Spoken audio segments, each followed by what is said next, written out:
रक्षाबंधनसाठी आता घरच्या घरी तुमच्या भावासाठी मस्त केशरी पेढे घरीच तयार करा, अगदी कमी साहित्यामध्ये. बिलकुलही जास्त तामझाम करायची गरज नाही. तर इथे बघा मी साहित्य घेतलं, मिल्क पावडर, साखर, दूध, केशराचं दूध, त्यानंतर तूप घेतलेलं आहे. तर हे सर्व साहित्य इथे मी आता एक एक करून तुम्हाला कसं आपण याचा खवा तयार केला ते दाखवणार आहे. तर इथे दूध आणि तूप कढईमध्ये टाकून घेतलेलं आहे. त्यामध्ये आपण इथे 2 वाट्या एवढी मिल्क पावडर टाकून घेणार आहे. तर याचा डिटेल व्हिडिओ मी अपलोड केला, तो तुम्ही नक्की जाऊन बघा आणि अशा पद्धतीने मस्त केशरी पेढे करून तुमच्या भावाला खाऊ घाला. तर रक्षाबंधनासाठी ही स्पेशल मिठाई आहे. तर मार्केटसारखे पेढे आणण्याची गरज नाही. तर इथे बघा छान याला दूध वगैरे टाकून दाटसर असा खवा तयार करून घेतला आणि त्यानंतर पाववाटी एवढी मी पिठी साखर टाकलेली आहे. पिठी साखर इथे सुरुवातीला व्यवस्थित चांगली या खव्यामध्ये मिक्स करायची आहे. सुरुवातीला हे मिश्रण पातळ होतं, तर याला परतून चांगलं घट्ट गोळा बनवायचा आहे आपल्याला.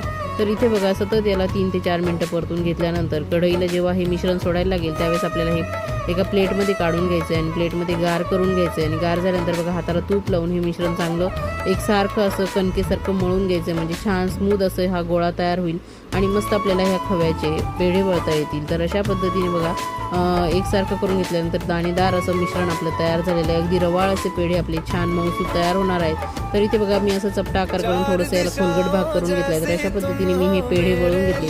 तुम्ही कुठल्याही आकारामध्ये हे पेढे वळून घेऊ शकता. तर एकदम मस्त असे पेढे तयार झाले, अगदी घरच्या घरी मार्केटसारखे. अगदी तुम्ही औषधाच्या ताटात ठेवले ना तरी कोणाला कळणार नाही, अगदी तुमच्या भावाला सुद्धा लक्षात येणार नाही की हे पेढे तुम्ही घरी बनवले आहेत म्हणून.